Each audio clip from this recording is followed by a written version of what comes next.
મિત્રો, જો તમે આજનો વિડિયો સાંભળી રહ્યા છો તો દરેક મા બાપને મારી ખાસ વિનંતી છે કે આ વિડિયો તમે દરેક વ્યક્તિને શેર કરજો અને તમામ લોકોને આ વાતની ધ્યાન રાખવા ખાસ ચેતવજો જેથી તમામ લોકો સુધી આ મેસેજ પહોંચી શકે। મિત્રો, હાલમાં એક બીમારી છે જે ખતરનાક મોડ લઈ રહી છે। આમ તો આ બીમારી વર્ષો પહેલાની છે, પણ હાલમાં આ બીમારીથી ગુજરાતમાં ઘણા બાળકો બીમાર પડ્યા છે અને સાથે સાથે લગભગ 15 બાળકોનું મૃત્યુ પણ થઈ ગયું છે। મિત્રો, આ બીમારીથી લગતી તમામ માહિતી અમે પૂરેપૂરી આગળ સમજાવવાના છીએ, તો વિડીયોને અંત સુધી અવશ્ય સાંભળજો અને વિડીયો બને એટલો શેર કરજો। ઉત્તર ગુજરાતના સાબરકાંઠા જિલ્લાથી શરૂ થયેલ ચાંદીપુરા વાયરસના કેસો હવે ધીરે ધીરે રાજ્યના અનેક જિલ્લાઓમાં પણ સામે આવી રહ્યા છે। આ તરફ હવે સરકાર પણ એક્શન મોડમાં આવી ગઈ છે।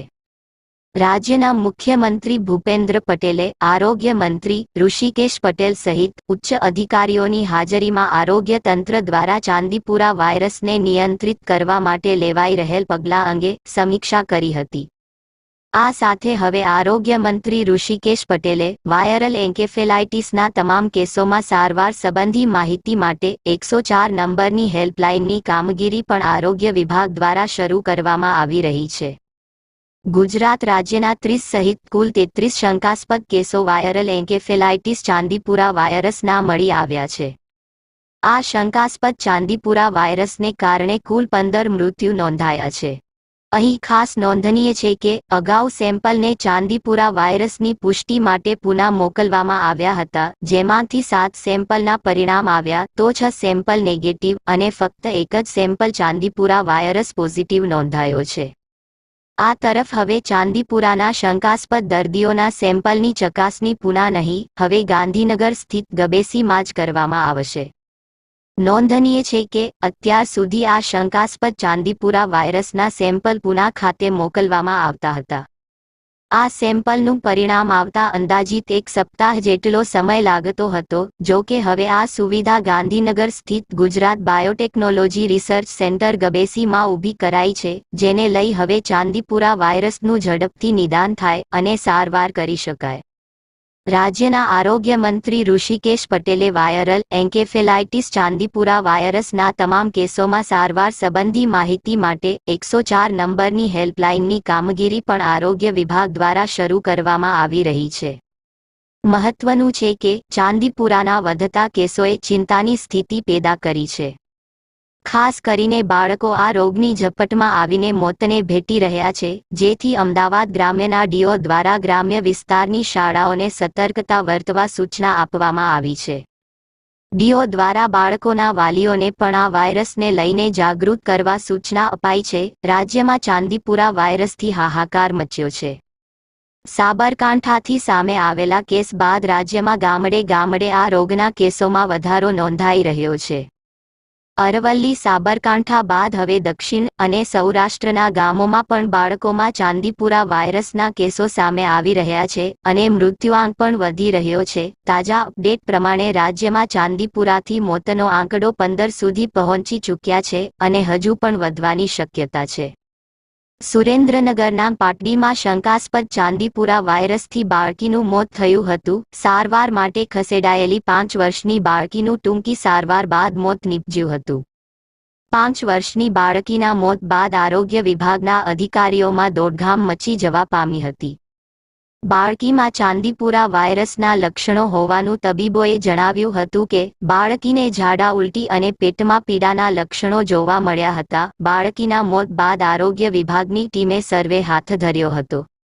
વડોદરાના સાવલીની 6 વર્ષની બાળકીનું મોત થયા બાદ આરોગ્ય વિભાગ દ્વારા બાળકીનું મોત કયા કારણોસર થયું તે જાણવા માટે સેમ્પલ લઈ લેબોરેટરીમાં મોકલવામાં આવ્યા હતા, જે રિપોર્ટ આવતા બાળકીનું મોત ચાંદીપુરા વાયરસને લીધે થયું હોવાનો રિપોર્ટ આવ્યો હતો, તેમજ હજુ મૃત્યુ પામેલા 4 બાળકોનો રિપોર્ટ આવવાનો બાકી છે। ચાંદીપુરા વાયરસથી પીડિત વ્યક્તિને તાવ આવે છે અને તેના લક્ષણો લૂ અને તીવ્ર એન્સેફાલિટિસ મગજની બળતરા જેવા છે। તે મચ્છર, લોહી ચૂસનાર જંતુઓ અને સેન્ડફ્લાય જેવા વાહકો જંતુઓ દ્વારા ફેલાય છે। આ વાયરસ માખી દ્વારા ફેલાવાતો હોવાથી તેને મારવા સહિત ડસ્ટિંગ સહિત અન્ય પગલાં લેવા માટે ટીમો તૈનાત કરી છે। ચાંદીપુરા વાયરસ મચ્છર, લોહી ચૂસનાર જંતુઓ અને સેન્ડફ્લાય માખીઓ દ્વારા ફેલાય છે. આ જંતુઓ તમારી આજુબાજુ દેખાય તો ધ્યાન રાખજો.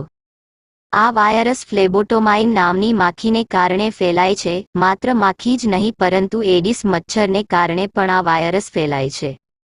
આ એડિસ મચ્છર એ જ મચ્છર છે કે જેને કારણે ડેન્ગ્યુ થાય છે. જે જગ્યા પર ગંદકી હોય, પાણી ભરાયા હોય, લોકો શૌચ કરવા માટે બહાર ખુલ્લામાં જતા હોય, ત્યારે આ ગંદકીમાં આ મચ્છર અને માખી ફેલાય છે. જે આપણને કરડે તો આપને ચાંદીપુરા વાયરસની અસર થાય છે.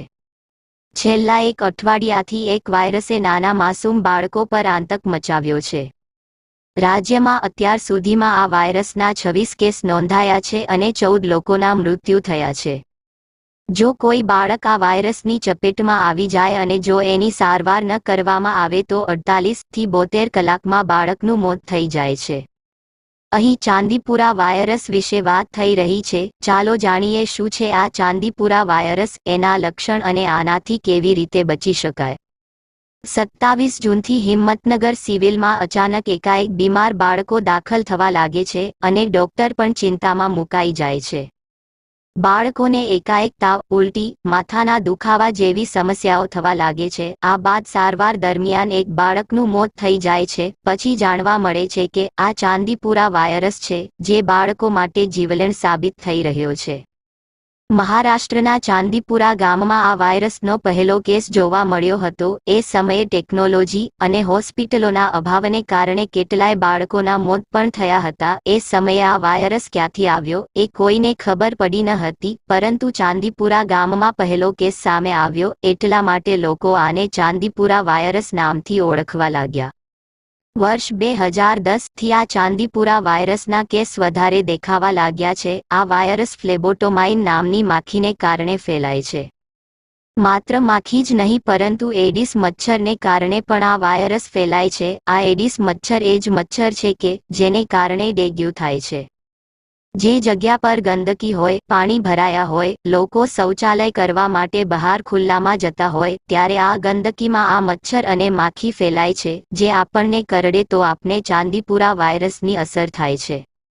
ચાંદીપુરા વાયરસથી પીડિત વ્યક્તિમાં તાવ, માથાનો દુખાવો, આંખો લાલ થવી, અશક્તિ જેવું લાગવું, શ્વાસ લેવામાં તકલીફ પડવી જેવા લક્ષણ જોવા મળે છે. આ સાથે ઝાડા, ઉલટી અને પેટમાં દુખાવાની સમસ્યાઓ પણ થઈ શકે છે. આ રોગના મહત્તમ લક્ષણો અન્ય વાયરસ જેવા જ હોય છે, જેથી પ્રાથમિક તબક્કે રોગની ઓળખ કરવામાં મુશ્કેલી પડે છે. જો કે ચાંદીપુરા વાયરસ મોટાભાગે 10 વર્ષની નીચેના બાળકોમાં જ જોવા મળે છે. આ વાયરસ ખૂબ જ જીવલેણ છે, જેથી તેનો ભોગ બનેલાને જલ્દીથી ટ્રીટમેન્ટ મળવી જરૂરી છે. વાયરસથી બચવા માટે ઘરની દિવાલોમાં અંદરના તેમજ બહારના ભાગમાં રહેલ છિદ્રો તેમજ તિરાડોને પુરાવી દેવી જોઈએ. ઘરની અંદરના ભાગે શક્ય હોય ત્યાં સુધી હવા, ઉજાસ, સૂર્યપ્રકાશ આવી રહે તેવી વ્યવસ્થા કરવી. 14 વર્ષ સુધીના બાળકોને જંતુનાશક દવાયુક્ત મચ્છરદાનીમાં ઊંઘાડવાનો આગ્રહ રાખો. બાળકોને શક્ય હોય ત્યાં સુધી ખુલ્લા શરીરે ઘરની બહાર આંગણામાં ધૂળમાં રમવા દેવા નહીં. મિત્રો, હાલમાં આ બીમારીને કારણે લોકોમાં ભયની શંકા ઉત્પન્ન થઈ છે, કારણ કે આ એક એવી બીમારી છે જેની હજી સુધી કોઈ મેડિસિન નથી અને આ બીમારીથી બચવા માટે કોઈ યોગ્ય સારવાર પણ નથી. મિત્રો, ચાંદીપુરા રોગની મેડિસિન મળી રહે એ પહેલા આપને સૌને એક કામ અવશ્ય કરવું જોઈએ, જેથી આ મહામારીથી આપને બને એટલું ફેલાવાથી રોકી શકીએ.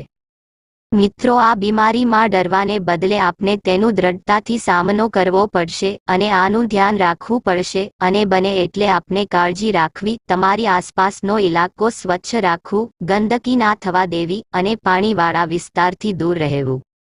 મિત્રો, આ બીમારીથી બચવા માટે તેમજ તેની સામે તાત્કાલિક સારવાર માટે સરકાર ઘણા પ્રયાસ કરી રહી છે. માટે આપને પણ સરકારની વાત ધ્યાનમાં રાખી તેમની સલાહ મુજબ આપને તેમનો સહયોગ કરવો તેમજ તેમની વાતનું પાલન જરૂરથી કરવો જોઈએ.